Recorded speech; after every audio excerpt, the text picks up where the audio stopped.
दोस्तों, यदि आप पहली बार वीडियो को देख रहे हैं तो चैनल को सब्सक्राइब करना बिल्कुल मत भूलिए। बेल आइकॉन को भी प्रेस कर दीजिए ताकि हर एक नोटिफिकेशन आप तक पहुंचता रहे और कोई भी वीडियो आपका इस सीरीज का मिस ना हो। तो चलिए वीडियो शुरू करते हैं। पहला क्वेश्चन है, the end product of glycolysis is. Glycolysis का अंतिम उत्पाद है, ऑप्शन दिए गए हैं, ethyl alcohol, pyruvic acid, carbon dioxide, glucose. तो कौन सा ऑप्शन सही होगा?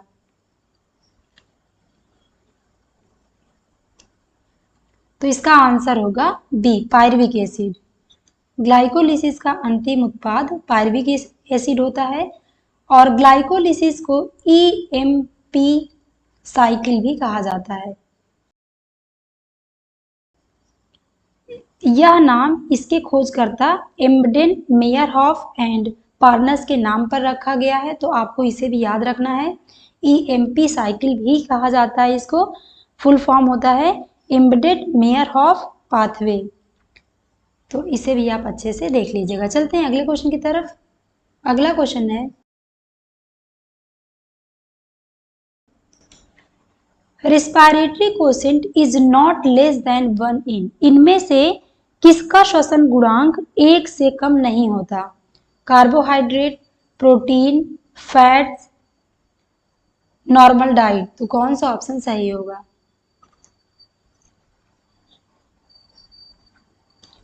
तो इसका आंसर होगा ए, कार्बोहाइड्रेट का। कार्बोहाइड्रेट का श्वसन गुणांक 1 होता है। तो निकालते कैसे हैं इसको? तो आरक्यू यानी श्वसन गुणांक निकालने के लिए मुक्त CO2 का आयतन, श्वसन के दौरान मुक्त CO2 का आयतन डिवाइडेड बाय अवशोषित O2 का आयतन।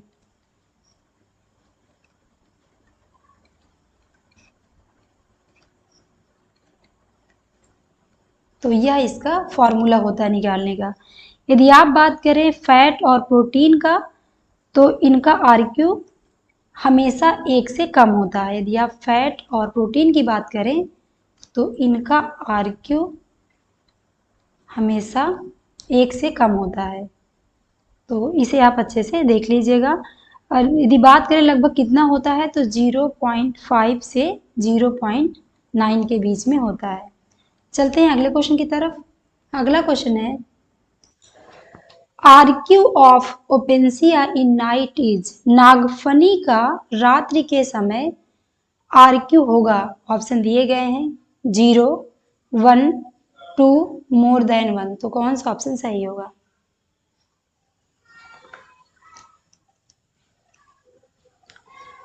तो इसका आंसर होगा ए, 0। देखिए, आपको पता होगा कि नागफनी के रंध्र रात में खुले होते हैं परंतु दिन में बंद होते हैं। जब रात में खुलते हैं तो श्वसन क्रिया होती है, तो श्वसन क्रिया में ये ऑक्सीजन का यूज करते हैं परंतु CO2 का निर्माण नहीं होता है। जब CO2 का निर्माण नहीं होता तो अभी हमने देखा है कि आरक्यू निकालने के लिए आपका CO2 का आयतन डिवाइडेड बाई O2 का आयतन। तो जब CO2 का निर्माण ही नहीं हो रहा है तो क्या होगा? यहाँ पर CO2 की जगह मैलिक एसिड बनता है। तो इस तरह से इसका श्वसन गुणांक 0 आ जाता है। आरक्यू जब CO2 बन ही नहीं रही, यहाँ पर 0 है, O2 बस बन रही है, तो इस तरह से डिवाइड होगा तो आरक्यू 0 आ जाएगा। चलते हैं अगले क्वेश्चन की तरफ। अगला क्वेश्चन है, which one of the following makes link between glycolysis and the Krebs cycle. आपको बताना है कि निम्नलिखित में से कौन ग्लाइकोलिसिस और क्रेब्स चक्र के बीच की कड़ी है? ऑप्शन दिए गए हैं, phosphoenol pyruvic acid, fumaric acid, citric acid, acetyl coenzyme A. तो कौन सा ऑप्शन सही होगा?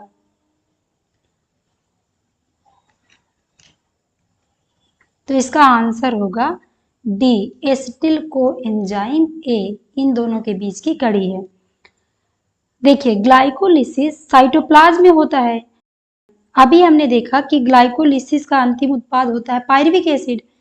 तो यह पायरुविक एसिड इंटर करता है माइटोकॉन्ड्रिया में और वहां पर कुछ रिएक्शन होती हैं, फलस्वरूप एसिटिल को एंजाइम का निर्माण होता है और यह एसिटिल को एंजाइम क्रेब्स चक्र में फिर प्रवेश करता है। तो इस तरह से यह इन दोनों के ग्लाइकोलिसिस और क्रेब्स साइकिल के बीच की कड़ी है। चलते हैं अगले क्वेश्चन की तरफ। अगला क्वेश्चन है,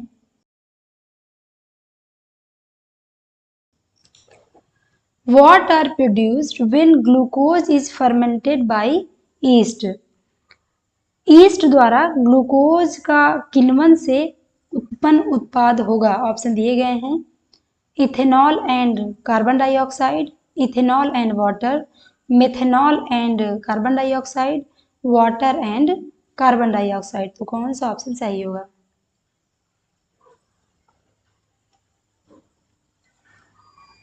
तो इसका आंसर होगा ए, इथेनॉल एंड कार्बन डाइऑक्साइड, यानी ethyl alcohol C2H5OH, ethyl alcohol और CO2, यह फॉर्म होगा। चलते हैं अगले क्वेश्चन की तरफ।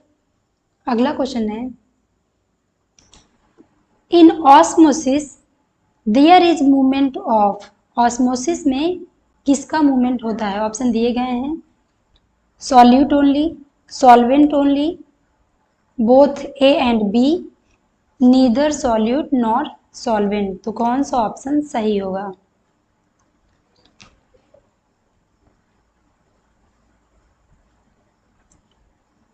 तो इसका आंसर होगा बी, सॉल्वेंट ओनली। तो osmosis is a special type of diffusion which involves movement of solvent molecule. तो ये वाला ऑप्शन सही होगा। चलते हैं अगले क्वेश्चन की तरफ। अगला क्वेश्चन है, guttation occurs only if the plant is kept in. तो यह क्वेश्चन आपके लिए है, इसका आंसर आप कमेंट बॉक्स में जरूर कीजिएगा। चलते हैं अगले क्वेश्चन की तरफ। अगला क्वेश्चन है, transpiration rate is depend upon. आपको बताना है कि वाष्पोत्सर्जन की दर इनमें से किस पर डिपेंड होती है? Stomatal frequency, position of stomata, state of stomata, all of above. तो कौन सा ऑप्शन सही होगा? तो इसका आंसर होगा डी, ऑल ऑफ एबव, यानी सब पर डिपेंड करती है। All these factors affect the rate of respiration. तो सब पर डिपेंड करती है। चलते हैं अगले क्वेश्चन की तरफ। अगला क्वेश्चन है, द स्मॉलेस्ट साइटोक्रोम इज। आपको सबसे छोटा साइटोक्रोम बताना है जिसमें 100 अमीनो एसिड की श्रृंखला पाई जाती है। तो ऑप्शन दिए गए हैं, cytochrome a, cytochrome A3, cytochrome b, cytochrome c. तो कौन सा ऑप्शन सही होगा? तो इसका आंसर होगा डी, साइटोक्रोम सी। ये सबसे छोटा साइटोक्रोम है, तो इसे आप अच्छे से देख लीजिएगा। चलते हैं अगले क्वेश्चन की तरफ। अगला क्वेश्चन है,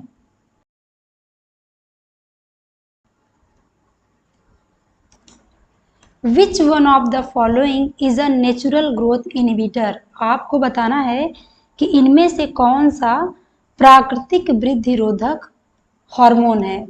ऑप्शन दिए गए हैं, auxin, gibberellin, abscisic acid, kinetin. तो कौन सा ऑप्शन सही होगा?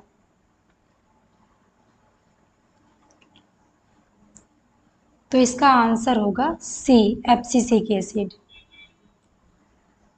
जैसा कि आपको भी पता होगा कि पौधों की वृद्धि व विकास के नियंत्रण हेतु वृद्धि वर्धक यानी ग्रोथ प्रमोटर और ग्रोथ इनहिबिटर दोनों प्रकार के हार्मोन पाए जाते हैं।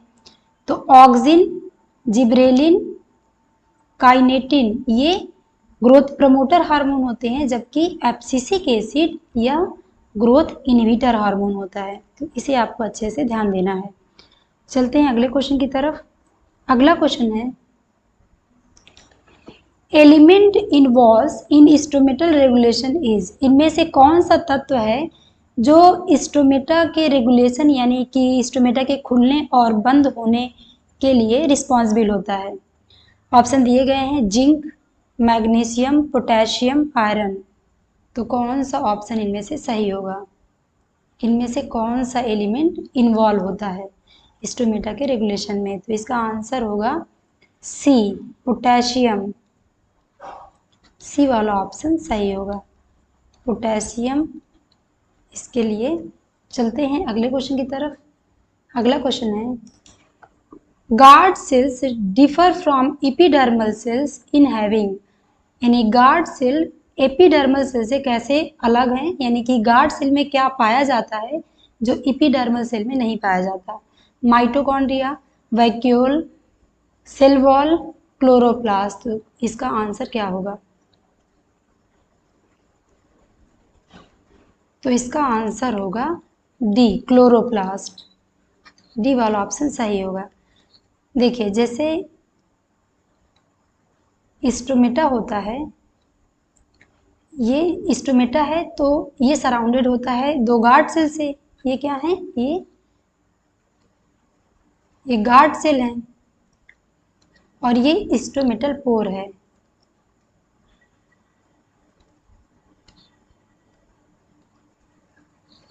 और इसके ये गार्ड सेल सराउंडेड होती हैं एपिडर्मल सेल से, जिन्हें कहा जाता है सब्सिडरी सेल।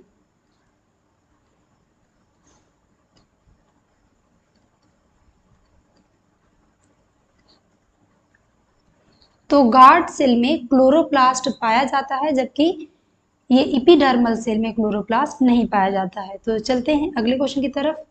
अगला क्वेश्चन है, transpiration is helpful to plant in. Option दिए गए हैं, cooling, loss of excess nutrients, upward conduction और ascent of sap, loss of excess water. तो कौन सा ऑप्शन सही होगा?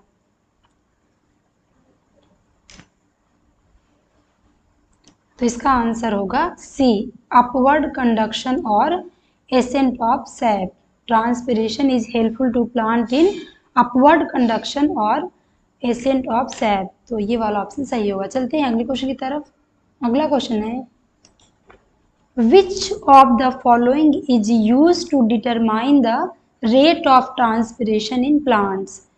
पौधों में वाष्पोत्सर्जन की दर का निर्धारण करने के लिए इनमें से कौन सा ऑपरेटर्स यूज किया जाता है? ऑप्शन दिए गए हैं, पोरोमीटर, पोटोमीटर, ऑक्जेनोमीटर, बैरोमीटर। तो कौन सा ऑप्शन सही है?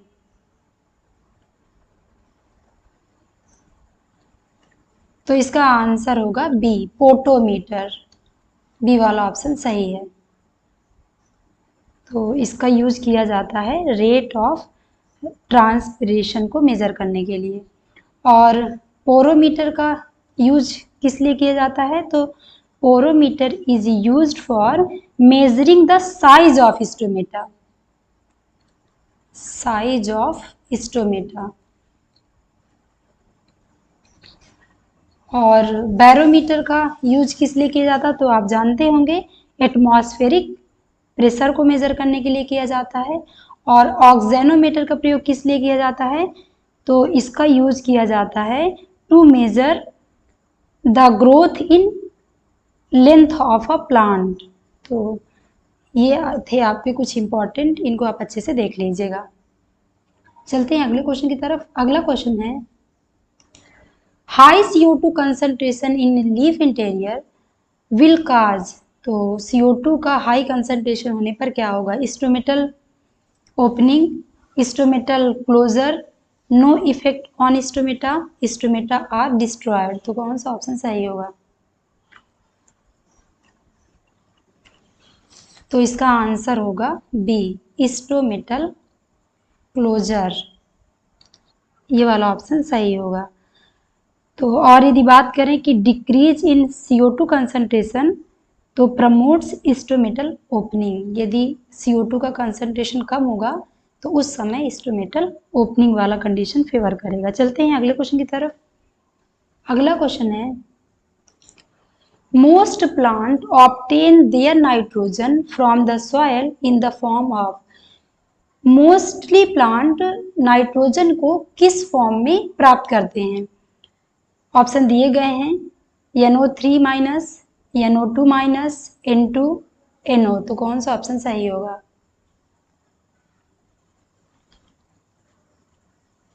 तो इसका आंसर होगा ए, NO3 माइनस, यानी नाइट्रेट के फॉर्म में, नाइट्रेट के फॉर्म में प्लांट ऑब्टेन करते हैं नाइट्रोजन को।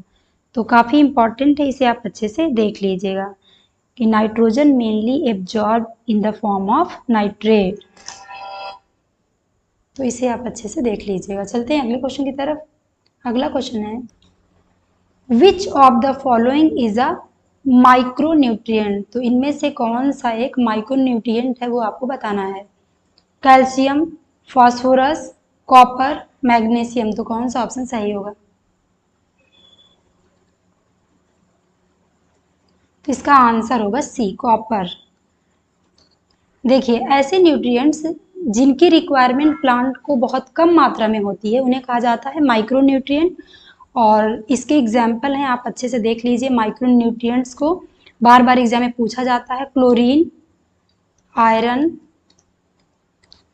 मैग्नीज, बोरान, जिंक, कॉपर और मॉलिबेडनम। तो इन्हें आप अच्छे से देख लीजिए।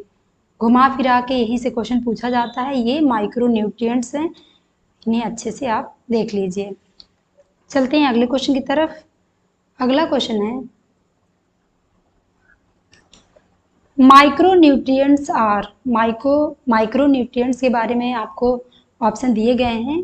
आपको बताना है, एक बार अच्छे से ऑप्शन देख लीजिए, फिर जो सही ऑप्शन हो उसे चूज कीजिए।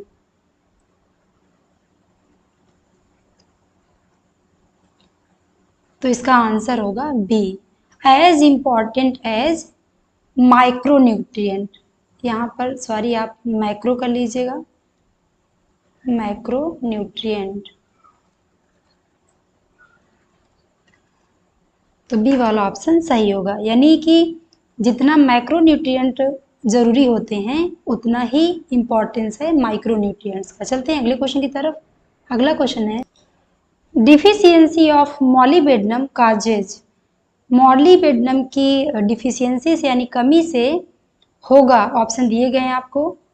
एक बारी अच्छे से ऑप्शन देख लीजिए, यह क्वेश्चन आपके लिए है, फिर इसका आंसर आप कमेंट बॉक्स में जरूर कीजिएगा। चलते हैं अगले क्वेश्चन की तरफ। अगला क्वेश्चन है, which of the following is a macronutrient?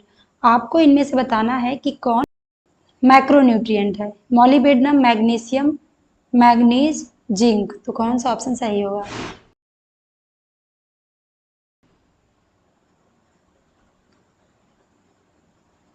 तो इसका आंसर होगा बी, मैग्नीशियम। अभी हमने देखा कि यह मॉलिबेडनम, मैग्नीज, जिंक ये सभी माइक्रोन्यूट्रिएंट होते हैं, तो मैग्नीशियम मैक्रोन्यूट्रिएंट है। और कौन कौन से होते हैं इन्हें भी आप बहुत अच्छे से देखिए, क्योंकि यहाँ से भी क्वेश्चन पूछा जाता है। मैक्रोन्यूट्रिएंट के और एग्जाम्पल क्या हैं? Carbon, hydrogen, oxygen, nitrogen, sulphur, phosphorus, calcium, magnesium और पोटेशियम। तो इन्हें बहुत अच्छे से आप ध्यान से देख लीजिए। हमेशा क्वेश्चन पूछा जाता है यहाँ से, तो एक बारी अच्छे से देख लीजिए ताकि आपको याद हो जाए। चलते हैं अगले क्वेश्चन की तरफ। अगला क्वेश्चन है, rotation of crops is useful for. Crops का रोटेशन किसके लिए यूजफुल है? Increasing mineral quantity of soil, increasing fertility of soil, high protein content, denitrification of crops, तो कौन सा ऑप्शन सही होगा?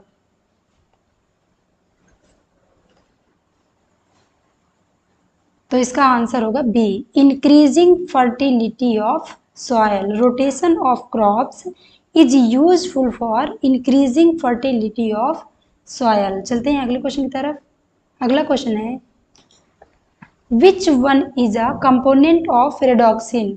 इनमें से कौन फेरेडॉक्सिन का कंपोनेंट है? जिंक, मैग्नीज, कॉपर, आयरन, तो कौन सा ऑप्शन सही होगा?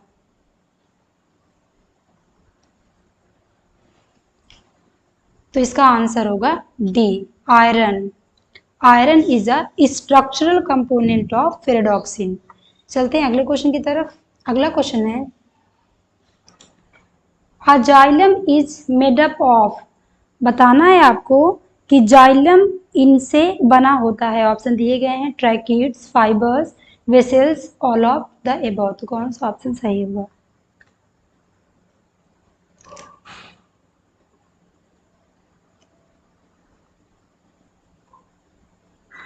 तो इसका आंसर होगा D, all of the above. देखिए, जाइलम मुख्यतः 4 प्रकार की कोशिकाओं से मिलकर के बना होता है। एक तो आपने देखा ट्रैकिड, दूसरा फाइबर यानी जाइलम फाइबर, तीसरा वेसल्स और जाइलम पैरेन्काइमा, चौथा भी आप देखिए जाइलम पैरेन्काइमा। तो इन 4 प्रकार की कोशिकाओं से मिलकर के जाइलम बना होता है, tracheid, fibre, vessels and parenchyma. चलते हैं अगले क्वेश्चन की तरफ। अगला क्वेश्चन है, quiescent centre is present in, प्रशांत केंद्र कहाँ स्थित होता है? रूट अपेक्स में, शूट अपेक्स में, लीफ अपेक्स में, ऑल ऑफ दीज। तो कौन सा ऑप्शन सही है?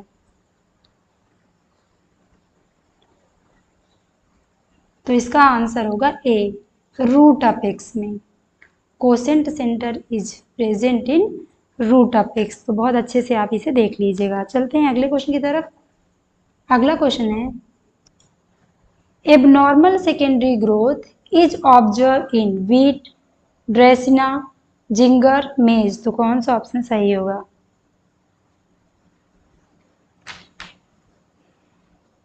तो इसका आंसर होगा बी, ड्रेसिना में। देखिए, जो मोनोकॉट होते हैं उनमें सेकेंडरी ग्रोथ नहीं पाई जाती है, परंतु ड्रेसिना मोनोकॉट प्लांट है, इसमें सेकेंडरी ग्रोथ पाई जाती है। तो इसे आप बहुत अच्छे से याद कर लीजिएगा कि ड्रेसिना में सेकेंडरी ग्रोथ पाई जाती है। चलते हैं अगले क्वेश्चन की तरफ। अगला क्वेश्चन है, tylosis occur in the, tylosis किस में पाए जाते हैं? ऑप्शन दिए गए हैं, cork, cambium, secondary xylem, secondary phloem. तो कौन सा ऑप्शन सही होगा?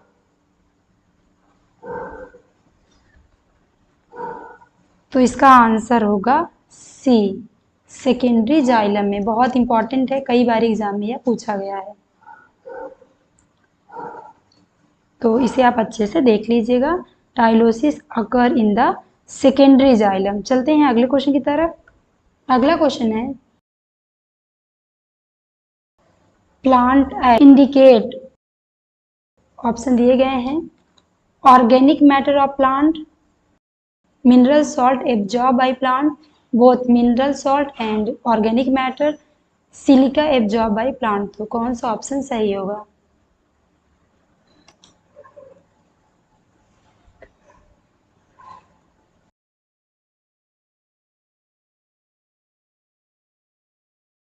तो इसका आंसर होगा B, mineral salt absorb by plant. तो इसे आप अच्छे से देख लीजिएगा। चलते हैं अगले क्वेश्चन की तरफ। अगला क्वेश्चन है,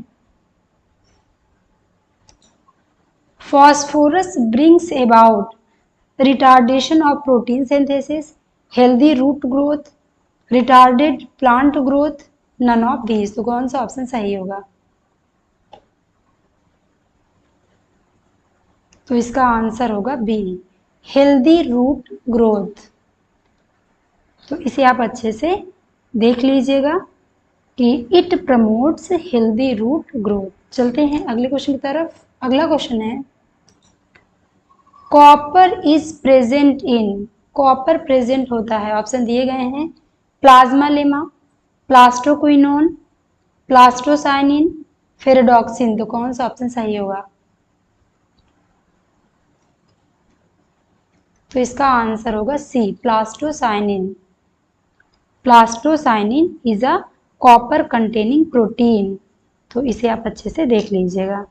चलते हैं अगले क्वेश्चन की तरफ। अगला क्वेश्चन है, secondary growth is absent in. तो यह क्वेश्चन भी आपके लिए है, इसको आप अच्छे से पढ़िए, फिर आंसर कमेंट बॉक्स में ज़रूर करिएगा। तो दोस्तों ये थे कुछ इंपॉर्टेंट क्वेश्चन, फिर मिलते हैं नेक्स्ट वीडियो में। थैंक यू दोस्तों for watching my video and good night.